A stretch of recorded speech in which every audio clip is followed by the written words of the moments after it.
Rebecca and I are here today from the IRM's Charities Special Interest Group to discuss risk communication, the fourth in our series of presentations to accompany our Getting Started campaign. And without further ado, let's get started. So Alison, I know this is an area you feel passionately about. Why is that?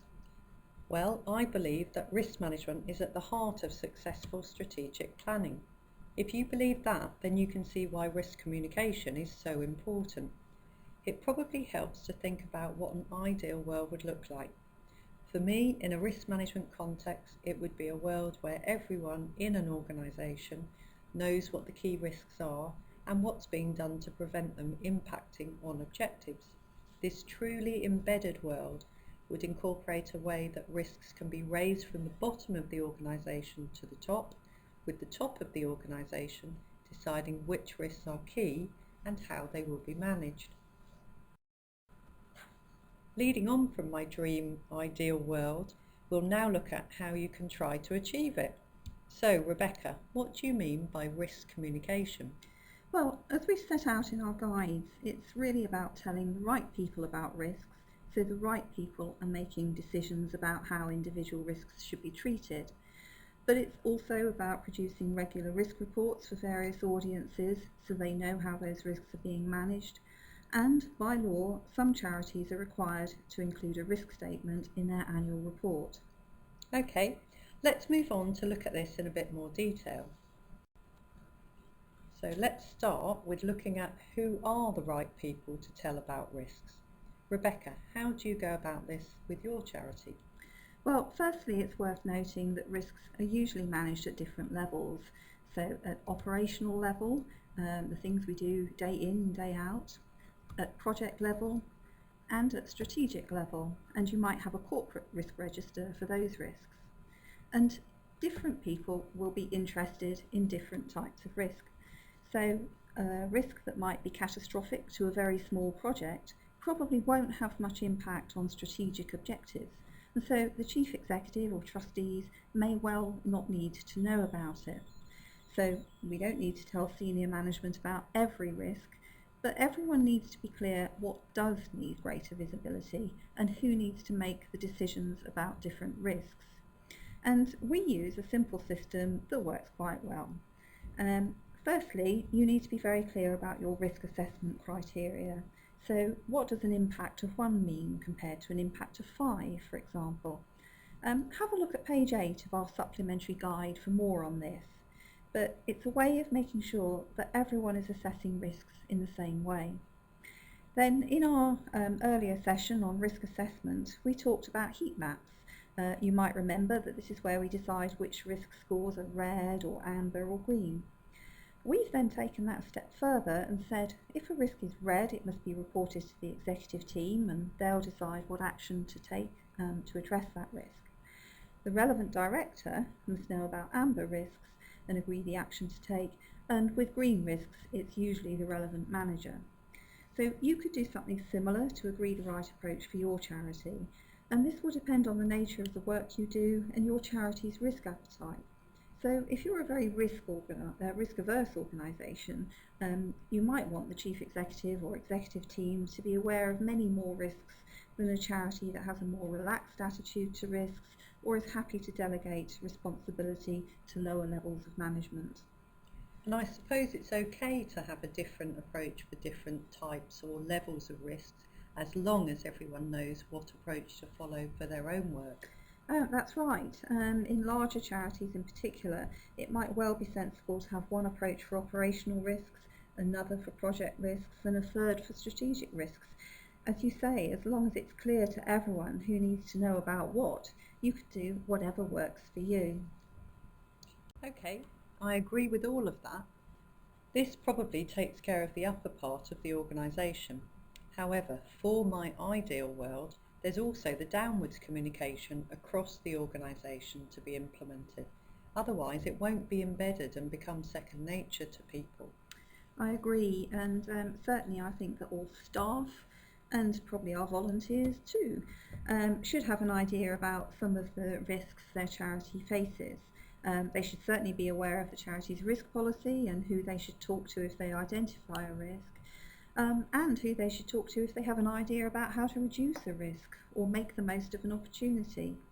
And you'll need to think about your audiences, and will probably need to produce different reports or communications for volunteers, staff, management and trustees, so you get the buy-in you need across the charity.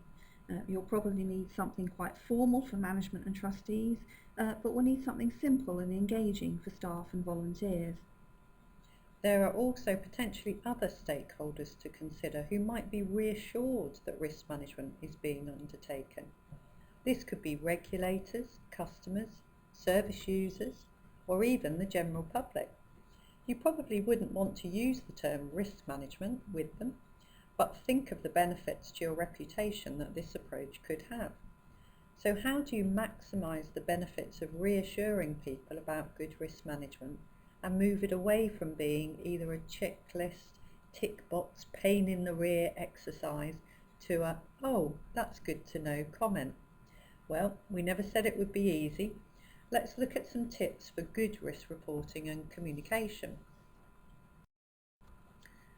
Well, my advice is to keep things as simple as you can for every audience. Remember the KISS principle. Keep it simple, stupid. Now, I'm sure none of us work with stupid people, but this can also stand for keep it short and simple, or keep it simple and straightforward. And I think this is really important. Starting at the top, for example, think of your trustees. How many of them are risk professionals? For most of us, I suspect the answer will be none. So make sure your reports to the trustees are easy to understand. They've got loads of other things to get to grips with too, so don't give them any excuse to focus on those at the expense of your risks. And it's the same with your senior managers. Some of them might be quite engaged with risk management, but I'm quite sure there'll be some who need more than a nudge in the right direction. So don't just rely on the risk register.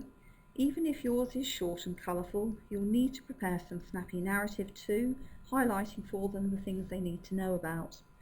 Now, Alison, you work with lots of charities, so you've probably seen all sorts of examples of what works and what doesn't. What are your thoughts on the best ways to communicate with trustees and senior management? Well, yes, I've seen a lot of risk registers in my time, and I can certainly say that on their own they very rarely provide the complete picture and are certainly very rarely succinct in nature.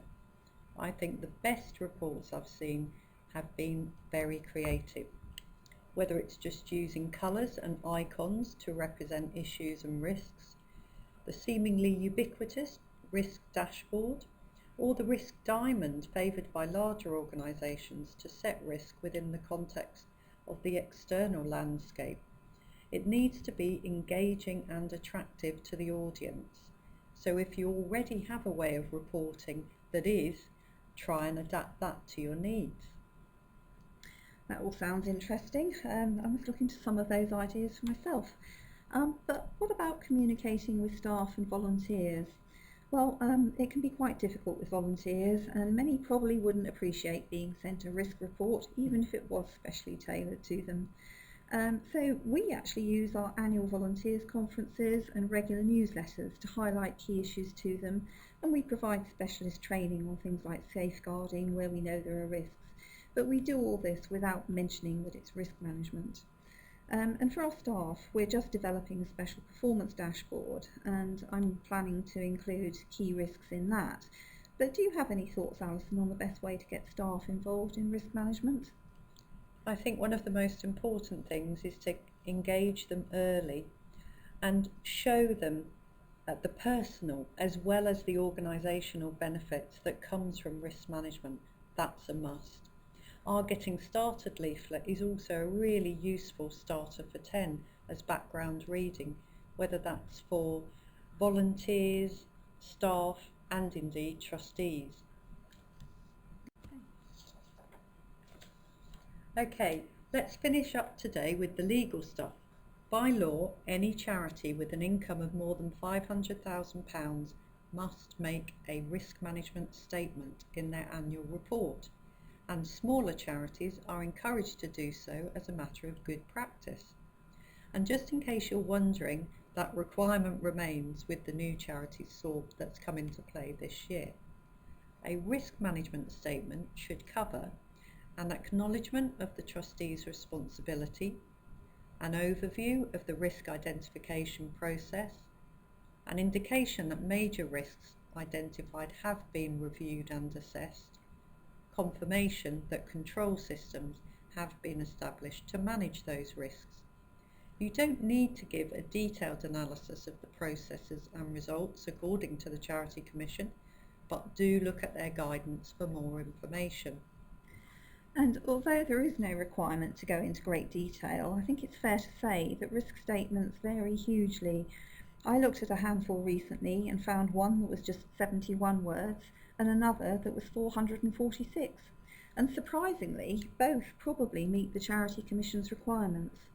And as we said earlier, we think it's good practice to be open about your risks and how you are managing them.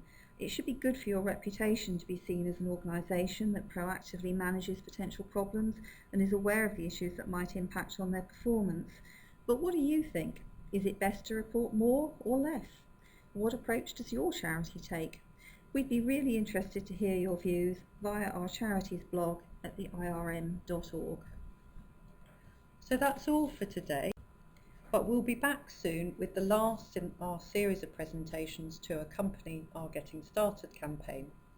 That will be on setting up your risk management framework now that you're familiar with all the key elements of the risk process. So look out for that, and thanks for listening today.